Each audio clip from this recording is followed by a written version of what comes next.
ये animated story सिर्फ entertainment के लिए है और पूरी तरह फिक्शनल है। इसके सभी कैरेक्टर्स और घटनाओं का वास्तविकता से कोई संबंध नहीं है। वीडियो में साइकोलॉजिकल सस्पेंस और हॉरर सीन्स हैं, इसलिए ये बच्चों के लिए सूटेबल नहीं है। Viewer discretion is advised.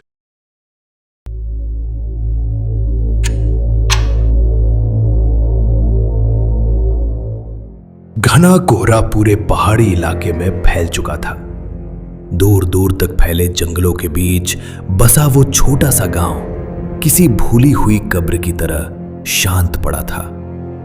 हवा चल रही थी, लेकिन अजीब बात यह थी कि पेड़ों की शाखाएं तक नहीं हिल रही थी। ऐसा लग रहा था मानो पूरा गांव किसी अदृश्य डर के सामने सांस रोककर खड़ा हो। उस भयावह सन्नाटे के बीच डॉक्टर शेखर हाथ में टॉर्च लिए धीरे धीरे आगे बढ़ रहा था। उसके कदमों की आवाज सुनसान गलियों में गूंज रही थी। गांव के किनारों पर बैठे कुत्ते भी बिल्कुल शांत थे।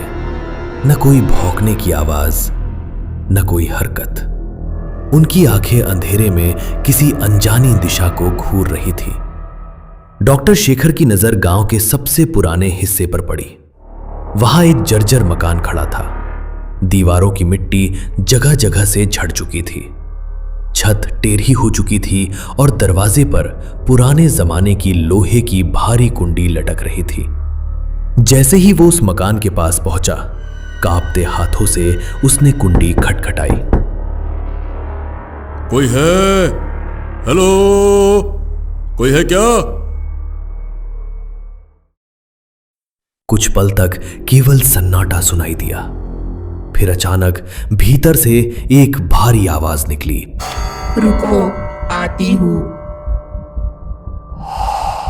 वो आवाज ऐसी थी मानो किसी गहरी खाई से निकलकर पूरे गांव में फैल गई हो। धीरे धीरे दरवाजा चरमराते हुए खुला और अगले ही पल उसके शरीर का खून मानो जम गया। दरवाजे पर खड़ी स्त्री इंसान कम और किसी भयानक अभिशाप का रूप अधिक लग रही थी। उसकी आंखों की पुतलियां पूरी तरह सफेद थीं। चेहरा कोयले की तरह काला था। झुर्रियों से भरा चेहरा अंधेरे में और भी विकृत दिखाई दे रहा था। डॉक्टर शेखर की चीख निकलने ही वाली थी कि तभी किसी ने उसके कंधे पर हाथ रख दिया। उसका पूरा शरीर कांप उठा। वो धीरे धीरे पीछे पलटा और जो उसने देखा वो पहले से भी ज्यादा भयावह था। उसके पीछे एक लंबी लड़की खड़ी थी। उसका चेहरा दूध की तरह सफेद था। आंखों की पुतलियां पूरी तरह काली थीं।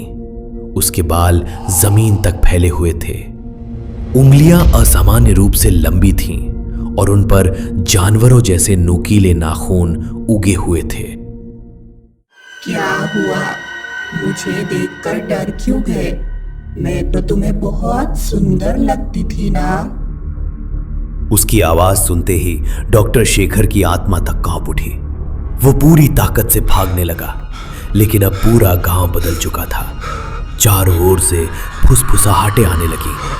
अंधेरे में अनगिनत परछाइयां उसका पीछा करने लगी। भागते भागते उसका पैर फिसला और वो बुरी तरह जमीन पर गिर पड़ा। उसके हाथ में चोट लग गई। वो उठने ही वाला था कि सामने वाले घर का दरवाजा अपने आप खुल गया।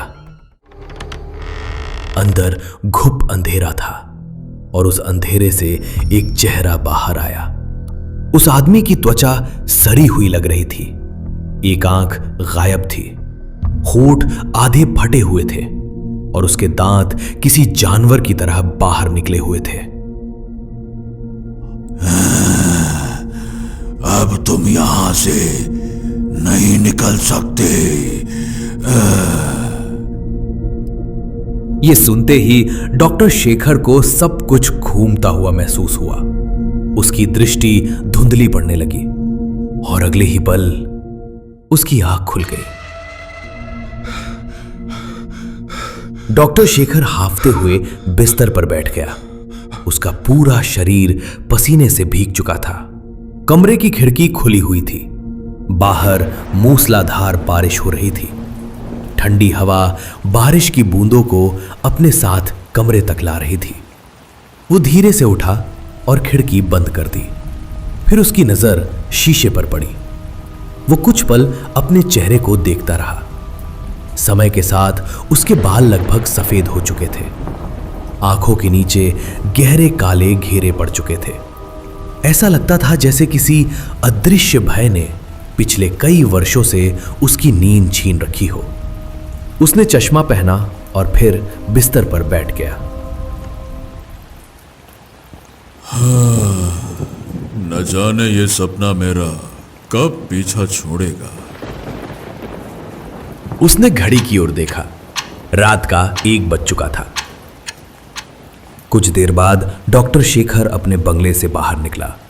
उसने मोटी शॉल ओढ़ी और छाता लेकर बारिश के बीच चल पड़ा। दूर सड़क किनारे एक छोटी सी चाय की टपरी खुली हुई थी, वही टपरी जो लगभग पूरी रात खुली रहती थी। बारिश की बूंदें टीन की छत पर गिरकर अजीब संगीत पैदा कर रही थी। डॉक्टर शेखर जाकर चुपचाप बैठ गया। क्या बात है डॉक्टर साहब, आज भी रात में नींद नहीं आ रहे? रामू, 1 कप चाय बना दो। रामू चाय बनाने लगा। उसी समय पास बैठे 2 आदमी आपस में बातें कर रहे थे। भाई, मैं तुझसे कह रहा हूं ना यार, ये भूत प्रेत जैसी कोई चीज होती ही नहीं है। हाँ, अरे भाई मैं भी तो अब यही मानता हूँ। अरे यार, विज्ञान ने इतनी तरक्की कर ली है कि ये सब बातें ना बेवकूफ़ी भरी लगती है। ये सुनते ही डॉक्टर शेखर की आंखों में अजीब सी चमक उभर आई। उसने धीरे धीरे अपना सिर उनकी ओर घुमाया। किसने कहा कि भूत प्रेत नहीं होते? दोनों आदमी चौंक गए। आप तो ऐसे कह रहे हैं साहब जैसे आपने देखा हो। डॉक्टर शेखर कुछ पल तक उन्हें घूरता रहा। उसकी आंखों में अचानक 30 साल पुराना डर वापस लौट आया। मैंने 1-2 नहीं बल्कि भूतों का पूरा गांव देखा है। ये सुनते ही दोनों के चेहरों का रंग उड़ गया। क्या सच कह रहे हो डॉक्टर साहब? बारिश अचानक और तेज हो गई। डॉक्टर शेखर के चेहरे पर वर्षों पुरानी दहशत दिखाई देने लगी। मेरी उम्र 60 साल हो चुकी है। मैंने शादी नहीं की क्योंकि जिस दिन मैंने वो देखा था जो मुझे नहीं देखना चाहिए था, उस दिन के बाद से मैं कभी सामान्य जिंदगी नहीं जी पाया। टपरी पर बैठे तीनों लोग अब पूरी तरह गंभीर हो चुके थे।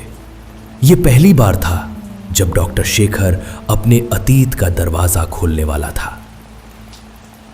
डॉक्टर बाबू, मैंने हमेशा तुम्हारी आंखों में ना डर देखा है। मैंने कि तुम रात रात भर जागते रहते हो। चलो आज अब बता भी दो कि आखिर तुमने ऐसा क्या देखा था। कुछ पल तक केवल बारिश की आवाज सुनाई देती रही। डॉक्टर शेखर धीरे धीरे आसमान की ओर देखने लगा। उसकी आंखों में 30 साल पुरानी यादें जागने लगीं। वो यादें जिन्होंने उसकी पूरी जिंदगी बदल दी थी। शेखर एक होनहार युवक था। उसकी आंखों में बड़े सपने थे और दिल में लोगों की सेवा करने का जुनून। उसने कुछ ही समय पहले MBBS की पढ़ाई पूरी की थी। जहां अधिकांश युवा डॉक्टर बड़े शहरों में नौकरी करना चाहते थे, वहीं शेखर उन लोगों की मदद करना चाहता था जिन्हें सच में डॉक्टर की जरूरत थी। सरकार की तरफ से उसे पहली नियुक्ति एक दूर दराज पहाड़ी गांव में मिली थी। उस गांव का नाम था भैरवगढ़। भैरवगढ़ ऐसा इलाका था जहां तक पहुंचने के लिए कई घंटों तक पहाड़ी रास्तों से गुजरना पड़ता था। वहां कोई रेलवे स्टेशन नहीं था, कोई ट्रेन भी वहां नहीं रुकती थी। बाहर की दुनिया से उसका एकमात्र संपर्क दिन में चलने वाली कुछ पुरानी बसें थीं। अधिकांश लोग गरीबी में जीवन बिताते थे। बीमारी होने पर भी कई बार उन्हें डॉक्टर तक पहुंचने का मौका नहीं मिलता था। शेखर ने बिना एक पल सोचे सरकार का प्रस्ताव स्वीकार कर लिया था। उसे नहीं पता था कि यह फैसला उसकी पूरी जिंदगी बदलने वाला था। कई घंटों की यात्रा के बाद बस आखिरकार भैरवगढ़ पहुंची। आसमान में काले बादल छाए हुए थे। दूर दूर तक पहाड़ ही पहाड़ दिखाई दे रहे थे। बस एक छोटे से सुनसान पड़ाव पर रुकी। शेखर अपना सामान लेकर नीचे उतरा। जैसे ही वो नीचे उतरा, बस तुरंत वहां से चली गई। कुछ ही क्षणों में बस की आवाज भी पहाड़ों के पीछे खो गई। अब वहां केवल सन्नाटा था, ऐसा सन्नाटा जिस सांसों की आवाज भी साफ सुनाई देती थी। शेखर ने चारों ओर नजर दौड़ाई। उसी समय उसकी नजर एक आदमी पर पड़ी जो एक बड़े देवदार के पेड़ के नीचे छाता लिए खड़ा था। वो आदमी मुस्कुराता हुआ उसकी ओर बढ़ा। चलिए चलिए डॉक्टर साहब, मैं आप ही का इंतजार कर रहा था। शेखर ने उसे ध्यान से देखा। कौन हो तुम? मेरा नाम भीम सिंह है साहब। मैं गांव का चौकीदार और अस्पताल का देखभाल करने वाला हूं। भीम सिंह लगभग 50 वर्ष का मजबूत पहाड़ी आदमी था। उसके चेहरे पर सरलता थी, लेकिन उसकी आंखों में कोई ऐसी बात थी जिसे शेखर उस समय समझ नहीं पाया। अच्छा साहब, यहाँ से ना अस्पताल थोड़ा दूर है और अस्पताल के पास ही आपका सरकारी क्वार्टर भी है। रहने और खाने पीने का इंतजाम भी सरकार की तरफ से मैं ही देखूंगा। चलो आओ। दोनों पहाड़ी रास्ते पर चलने लगे। रास्ते के दोनों ओर घने जंगल फैले हुए थे। हवा में देवदार के पेड़ों की खुशबू खुली हुई थी। कुछ देर तक दोनों चुपचाप चलते रहे। फिर भीम सिंह मुस्कुराया। डॉक्टर साहब, ये बताइए कि आप यहां कैसे आ गए? शेखर उसकी ओर देखने लगा। क्या मतलब? मतलब ये कि यहां किसी भी डॉक्टर की पोस्टिंग होती है ना, तो वो मना कर देता है, और जो भी आ जाता है वो ज्यादा दिन टिक नहीं पाता है। शेखर ने उसकी बात सुनी, लेकिन कुछ नहीं कहा। वो केवल मुस्कुराकर आगे बढ़ता रहा। कुछ दूर चलने के बाद वे एक विशाल बरगद के पेड़ के पास पहुंचे। पेड़ के नीचे एक साधु बैठा था। उसके आसपास गांव के कई लोग बैठे हुए थे। कोई उसके पैर छू रहा था, कोई उसका आशीर्वाद ले रहा था। शेखर ने यह दृश्य देखा और उसके चेहरे पर हल्की नाराजगी उभर आई। वो बिना रुके आगे बढ़ने लगा। लगता है साहब कि आप साधु पंडित या फिर पीर फकीरों को पसंद नहीं करते हैं, है ना? शेखर मुस्कुराया। हाँ अरे क्योंकि ये सब ढोंगी होते हैं, इसीलिए मैं पसंद नहीं करता। भीम सिंह हल्का सा हंसा। ऐसा है साहब कि इन गरीब लोगों की आस्था ना इन साधु पंडित पीर फकीर लोगों से जुड़ी होती है। ये लोग ना डॉक्टर के पास कम और पीर फकीरों के पास ज्यादा जाते हैं, और कई बार तो साहब इनकी मुसीबत भी हल हो जाती है तो विश्वास और मजबूत हो जाता है। ऐसा है काका कि ये केवल अंधविश्वास है।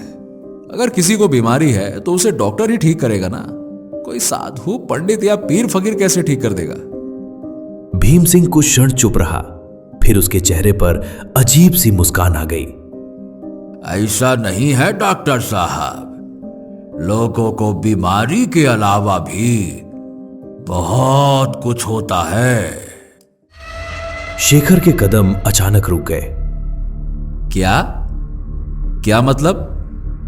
भीम सिंह ने उसकी आंखों में देखा, फिर धीरे से बोला, कुछ नहीं, कुछ दिन यहां रहिए, अपने आप समझ जाइएगा साहब। उसकी आवाज में कुछ ऐसा था जिसने एक पल के लिए शेखर को असहज कर दिया, लेकिन अगले ही पल उसने उस बात को मजाक समझकर नजरअंदाज कर दिया। शाम होते होते दोनों गांव के किनारे बने सरकारी क्वार्टर पहुंच गए। पत्थरों से बना छोटा सा मकान पहाड़ों के बीच अकेला खड़ा था। शेखर को जगह पसंद आई। चारों ओर हरियाली थी और वातावरण शांत था। तो साहब ये बताइए, कब से ड्यूटी ज्वाइन करेंगे? काका पहले मैं अस्पताल देखना चाहता हूं। कुछ देर बाद भीम सिंह उसे अस्पताल लेकर गया। अस्पताल नाम का था, लेकिन उसकी हालत बेहद खराब थी। दीवारों का प्लास्टर झड़ चुका था। पुराने पंखे जंग खा चुके थे। खिड़कियों पर धूल जमी हुई थी। ऐसा लग रहा था जैसे कई महीनों से वहां कोई डॉक्टर नहीं आया था। भीम सिंह शेखर को एक कमरे में ले गया। साहब, ये आपका कमरा है। शेखर ने कमरे को ध्यान से देखा। लगता है काफी समय से यहां कोई डॉक्टर आया नहीं है ना? हाँ हाँ, जी जी जी। अच्छा सुनो, कल सुबह तक यहां की साफ सफाई करवा दो। मैं कल से यहीं बैठूंगा। और पूरे गांव में भी खबर करवा देना कि अस्पताल में डॉक्टर साहब आ गए हैं। भीम सिंह ने सिर हिला दिया। और हां, सुबह दूध का इंतजाम जल्दी करवा देना। मुझे सुबह चाय पीने की आदत है। ठीक है साहब, ठीक है। अगले दिन से शेखर ने अपनी ड्यूटी शुरू कर दी। धीरे धीरे गांव वालों को पता चलने लगा कि अस्पताल में नया डॉक्टर आ गया है। शुरुआत में कुछ मरीज आए, फिर उनकी संख्या बढ़ने लगी। शेखर दिन रात लोगों का इलाज करने लगा। समय धीरे धीरे बीतने लगा। शेखर की मेहनत और ईमानदारी की चर्चा पूरे भैरवगढ़ में होने लगी। अब रोज कई मरीज अस्पताल आने लगे थे। लेकिन कुछ ही दिनों में शेखर ने एक अजीब बात पर गौर किया। शाम के 5 बजते ही अस्पताल खाली हो जाता था। चाहे कोई कितना भी बीमार क्यों ना हो, कोई भी व्यक्ति 5 बजे के बाद अस्पताल नहीं आता था। पहाड़ों पर अंधेरा उतरते ही पूरा गांव जैसे अपने दरवाजे बंद कर लेता था। यह बात धीरे धीरे शेखर को परेशान करने लगी। भीम सिंह, एक बात पूछूं? जी साहब, पूछिए। ये बताओ, शाम के बाद कोई भी मरीज अस्पताल में आता क्यों नहीं है?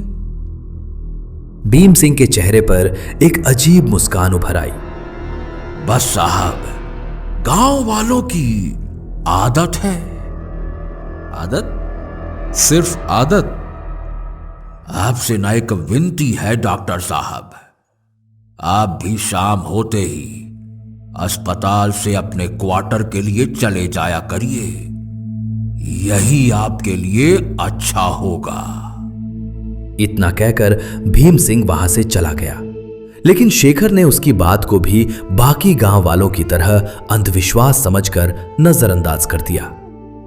अगले दिन अस्पताल में मरीजों की भीड़ लगी रही। शेखर लगातार लोगों का इलाज करता रहा। दिन भर की थकान उसके चेहरे पर साफ दिखाई दे रही थी। शाम होते होते वो अपनी कुर्सी पर ही बैठा रह गया और कब उसकी आंख लग गई उसे पता ही नहीं चला। जब उसकी आंख खुली तो अस्पताल के बाहर अंधेरा उतर चुका था। उसने घड़ी की ओर देखा। शाम के 6 बज चुके थे। पूरा अस्पताल वीरान पड़ा था। चारों तरफ ऐसा सन्नाटा था मानो वहां कोई रहता ही न हो।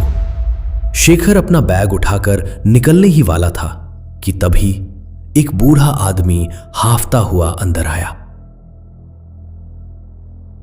अरे डॉक्टर साहब, मेरी मदद कीजिए डॉक्टर साहब।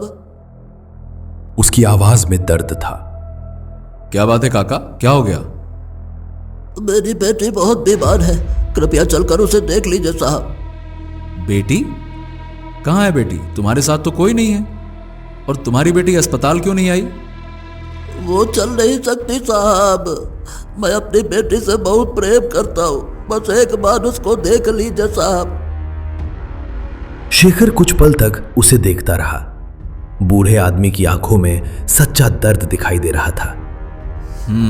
ये बताओ, तुम्हारा नाम क्या है? ठाकुर हरि राम। शेखर का मन नहीं था, लेकिन बूढ़े की बेबसी देखकर उसका दिल पिघल गया। ठीक है, कितनी दूर है तुम्हारा घर? बस थोड़ी ही दूरी पर है, मैं आपको वापस छोड़ दूंगा। दोनों अंधेरे रास्तों पर चलने लगे।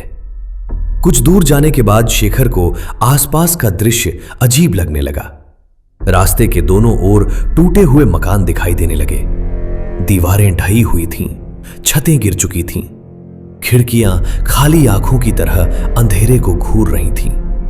ऐसा लग रहा था जैसे वर्षों पहले कोई बस्ती यहां रहती थी और फिर अचानक गायब हो गई। अरे ये बताओ तुम मुझे कहां लेकर जा रहे हो? बस थोड़ा सा और आगे है डॉक्टर साहब। कुछ देर बाद खंडहरों का इलाका खत्म हुआ और उसके आगे एक गांव दिखाई दिया। लेकिन वो गांव किसी सामान्य गांव जैसा नहीं था। वहां बिजली नहीं थी, केवल लालटेनों की पीली रोशनी जल रही थी। अजीब बात यह थी कि पूरा गांव बिल्कुल शांत था। न बच्चों की आवाज, न पशुओं की, न किसी के बात करने की, बस सन्नाटा। हरिराम शेखर को एक पुराने जर्जर मकान तक ले गया। दरवाजे पर लोहे की पुरानी कुंडी लटक रही थी। अरे दरवाजा खोलो मालती, डॉक्टर साहब आए हैं। मालती दरवाजा खोलो। कुछ क्षण बाद दरवाजा खुला। एक अधेड़ स्त्री सामने खड़ी थी। वो चुपचाप एक ओर हट गई। शेखर अंदर पहुंचा। कमरे के बीचों बीच एक चारपाई रखी थी और उस पर एक युवती लेटी हुई थी। उसे देखते ही शेखर कुछ क्षण के लिए स्तब्ध रह गया। वो असाधारण रूप से सुंदर थी। उसका चेहरा किसी पहाड़ी झील की तरह शांत और निर्मल था। शेखर ने खुद को संभाला और उसका परीक्षण करने लगा। कुछ देर बाद उसने बैग से दवाइयां निकाली। कुछ नहीं हुआ है, हल्का फुल्का सा बुखार है। दवाइयां नियमित देना होगा, बाकी ठीक हो जाएंगी। हरिराम हाथ जोड़कर खड़ा हो गया। बहुत बहुत धन्यवाद डॉक्टर साहब। उसने पैसे देने चाहे, लेकिन शेखर ने मना कर दिया। एक विनती है डॉक्टर साहब, क्या आप रोज मेरी बेटी को देखने आ सकते हैं क्या? देखिए, इन दवाइयों से ये इतनी ठीक हो जाएगी कि खुद ही अस्पताल आ जाएगी। नहीं साहब, ये अस्पताल नहीं आएगी। ऐसा क्यों? पूजा की क्या है कि शादी होने वाली थी, लेकिन उसके मंगेतर ने शादी से इनकार कर दिया। तब से ये घर से निकलना ही छोड़ चुकी है। शेखर ने पूजा की ओर देखा और उसके मन में पहली बार उसके लिए एक कोमल भावना जागी। उस रात के बाद बूढ़ा ठाकुर हरिराम डॉक्टर शेखर को वापस अस्पताल छोड़ गया। लेकिन उस रात शेखर को नींद नहीं आई। बाहर पहाड़ों पर रात का अंधेरा पसरा हुआ था, लेकिन शेखर के मन में केवल पूजा थी। अगले दिन शाम होते ही ठाकुर हरिराम फिर अस्पताल पहुंच गया। डॉक्टर साहब, अगर समय हो तो एक बार फिर से चलकर मेरी बेटी को देख लेते तो अच्छा होता। शेखर ने बिना किसी हिचकिचाहट के हामी भर दी। घर पहुंचते ही शेखर ने देखा कि पूजा चारपाई पर लेटी हुई थी, लेकिन इस बार उसकी आंखें खुली हुई थी। वो बिना पलक झपकाए शेखर को देख रही थी। उसकी आंखों में एक अजीब सा रहस्य छिपा था। कैसी है तुम्हारी तबीयत? अच्छा महसूस कर रही हो? आपकी दवाइयाँ ने तो कमाल कर दिया डॉक्टर साहब। मैं बड़ी तेजी से ठीक हो रही हूँ। शेखर ने कुछ और दवाइयां निकाली और हरिराम को दे दी। ये भी देते रहना, इससे और भी जल्दी ठीक हो जाएगी। आइए, मैं आपको वापस छोड़ देता हूं। अरे इसकी जरूरत नहीं है, अब मुझे रास्ता मालूम है। और हाँ, कल तुम्हें आने की जरूरत भी नहीं है, मैं खुद ही आ जाऊंगा। दिन गुजरते गए। अब शेखर लगभग रोज ही पूजा के पास जाने लगा था। धीरे धीरे पूजा पूरी तरह स्वस्थ होने लगी। वो घर से बाहर निकलने लगी, गांव में घूमने लगी और शेखर के साथ घंटों बातें करने लगी। शेखर को अब लगने लगा था कि शायद वो पूजा से प्रेम करने लगा है। एक शाम शेखर हाथ में टॉर्च लिए पूजा के गांव की ओर जा रहा था। पहाड़ों पर अंधेरा उतरने लगा था। तभी अचानक उसके कानों में एक भारी आवाज टकराई।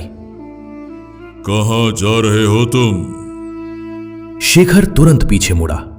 उसके पीछे वही साधु खड़ा था जिसे उसने भैरवगढ़ में पहली बार देखा था। अपने काम से काम रखो। मेरे सवाल का ये जवाब तो नहीं है। मैंने पूछा कहां जा रहे हो? आगे एक गांव है, वहां एक लड़की का इलाज कर रहा हूं, वहीं जा रहा हूं। ये सुनते ही साधु के चेहरे का रंग उड़ गया। बेवकूफ, वो कोई गांव नहीं है, वो केवल खंडहर है, खंडहर। मेरी बात सुन, वहां मत जा। लेकिन शेखर अब प्रेम में अंधा हो चुका था। चुप करो तुम लोग, दफा हो जाओ। मैं तुम लोगों से बात भी करना पसंद नहीं करता, पाखंडी ढोंगी कहीं के। इतना कहकर वो आगे बढ़ गया और साधु दूर खड़ा उसे जाता हुआ देखता रहा। कुछ देर बाद शेखर पूजा के घर बैठा था। अब हरिराम और मालती उससे ऐसे मिलते थे जैसे वो उनके परिवार का हिस्सा हो। पिताजी, क्या मैं डॉक्टर बाबू को गांव दिखा लाऊं? इसी बहाने मैं थोड़ा टहल भी लूंगी। इतना बोलकर पूजा उठ खड़ी हुई। शेखर खुद भी पूजा के साथ अकेले समय बिताना चाहता था। रात पूरी तरह उतर चुकी थी। लालटेनों की पीली रोशनी पूरे गांव में कांप रही थी। आज पहली बार शेखर ने गांव को ध्यान से देखना शुरू किया। उसे बड़ा अजीब लगा। पूरा गांव शांत था। न बच्चों की आवाज, न कुत्तों का भौंकना, न किसी घर से बर्तन बजने की आवाज। केवल सन्नाटा। ऐसा सन्नाटा जो इंसान के दिल में घुसकर उसे बेचैन कर दे। लेकिन पूजा ऐसे चल रही थी जैसे सब कुछ सामान्य हो। कुछ देर बाद वो एक पुराने घर के सामने रुक गई। अंदर से एक बूढ़ी औरत की आवाज आई। कौन है? मैं हूं, पूजा। दरवाजा खुल गया। जैसे ही शेखर ने उस बूढ़ी औरत को देखा, उसके रोंगटे खड़े हो गए। उसकी आंखें बुझी हुई थीं, चेहरा पीला था और उसमें जीवन का कोई चिन्ह नहीं दिखाई दे रहा था। ऐसा लग रहा था जैसे वो कई वर्षों से मृत हो। वो तुम्हारा इंतजार कर रहा है। पूजा चुप रही। फिर उसने शेखर की ओर देखा। अंदर एक मरीज है, क्या आप उसका इलाज करोगे? मैं इलाज करने के लिए ही तो आया हूं। पूजा डॉक्टर शेखर को उस अंधेरे कमरे के भीतर ले गई। कमरे में मिट्टी, सीलन और किसी सड़ी हुई चीज की बदबू फैली हुई थी। कमरे के बीचों बीच एक चारपाई रखी थी। उस चारपाई पर कोई लेटा हुआ था। उसके पूरे शरीर पर सफेद चादर ढकी हुई थी। कौन है ये?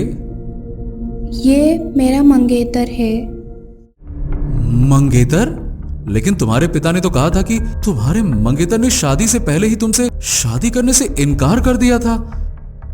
हाँ, तुम इसका इलाज करो डॉक्टर बाबू। शेखर ने कांपते हाथों से उसने सफेद चादर हटाई। अगले ही पल उसकी चीख निकल गई। चारपाई पर एक नौजवान की सड़ी गली लाश पड़ी थी। उसका चेहरा काला पड़ चुका था, होठ गल चुके थे। कमरे का तापमान अचानक गिर गया और तभी पूजा की आंखें बदलने लगीं। उसकी पुतलियां पूरी तरह काली हो गईं। चेहरे की मुस्कान धीरे धीरे भयावह रूप लेने लगी। उसकी आवाज इंसानी नहीं रह गई। डॉक्टर बाबू, तुम जिस गांव में खड़े हो, यहाँ जिंदा ही कौन है? ये सुनते ही डॉक्टर शेखर के शरीर से ठंडा पसीना बहने लगा। तभी वो बूढ़ी औरत उसके सामने आकर खड़ी हो गई। लेकिन अब उसका चेहरा पहले जैसा नहीं था। उसकी त्वचा जगह जगह से सड़ चुकी थी। शेखर भय से कांप उठा। डॉक्टर शेखर जान बचाकर वहां से भागा। भागते भागते वो सीधे पूजा के घर के सामने पहुंच गया। पूजा के पिता और मां बाहर निकले। आंखें सफेद हो गईं, त्वचा काली पड़ गई, चेहरे पर मौत की छाप उभर आई। तो आखिरकार पूजा तुम्हें सच तक लेकर आ ही गई। डॉक्टर बाबू, मैं इस गांव का ठाकुर था। मेरी बेटी पूजा इसी गांव के एक युवक से प्रेम करती थी, वही जिसकी लाश तुम अभी देख कर आए हो। लेकिन वो किसी और से प्रेम करता था। उसने शादी वाले दिन मेरी बेटी से शादी करने से इनकार कर दिया था। मैं गुस्से से पागल हो गया था। मैंने उसे गोली मार दी, उसकी मां को भी मार डाला। हाँ, फिर मेरी बेटी बीमार पड़ गई। मैंने उसका बहुत इलाज करवाया, लेकिन मैं उसे बचा नहीं पाया। उसके बाद उसकी मां भी मर गई। फिर पूरे गांव में महामारी फैल गई और हम सब मर गए। अचानक पूरे गांव के घरों से भयानक चेहरे बाहर झांकने लगे। लेकिन हमारी आत्माओं को शांति नहीं मिली। तब से हम हर आने वाले डॉक्टर को यहां लाते हैं। जब मेरी बेटी ठीक होने लगती है, वो डॉक्टर को अपने मंगेतर के पास लेकर जाती है और फिर हमारा रहस्य सामने आ जाता है। तभी पीछे से कदमों की आवाज आई। पूजा आ रही थी। उसका चेहरा भयानक रूप ले चुका था। उसके होठों पर एक डरावनी मुस्कान थी। सभी मृत आत्माएं धीरे धीरे शेखर की ओर बढ़ने लगी। डॉक्टर शेखर की चीख पूरे गांव में गूंज उठी। बचाओ मुझे, बचाओ! दूर हो जाओ, यहां से दूर हो जाओ। सभी आत्माएं एक साथ पीछे हट गईं। शेखर ने पीछे मुड़कर देखा। वही साधु वहां खड़ा था। हाथ में त्रिशूल था और उसके होठ लगातार मंत्रों का जाप कर रहे थे। जैसे ही साधु आगे बढ़ा, पूरे गांव की आत्माएं चीखने लगी। तुमसे कहा था मैंने, ये कोई बस्ती नहीं है, चलो मेरे साथ। पीछे पूरा गांव चीख रहा था। कुछ देर बाद गांव की सीमा पार होते ही शेखर की आंखों के आगे अंधेरा छा गया और वो बेहोश होकर गिर पड़ा। जब उसकी आंख खुली तो सुबह हो चुकी थी। साधु उसके पास बैठा था। चले जाओ यहां से और दोबारा यहां कभी मत आना। तुमने भूतों का गांव देख लिया है बच्चे। अब वो तुम्हारा पीछा कभी नहीं छोड़ेंगे, शायद सपनों में भी नहीं। ये सुनकर शेखर के शरीर में सिहरन दौड़ गई। उसी दिन उसने भैरवगढ़ छोड़ दिया।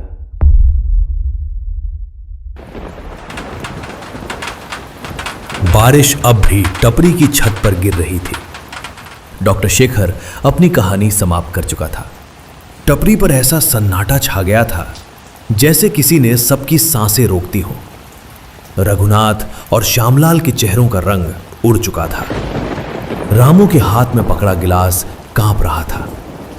डॉक्टर शेखर धीरे धीरे उठा, अपनी शॉल ठीक की और बिना कुछ कहे अंधेरी सड़क की ओर चल पड़ा।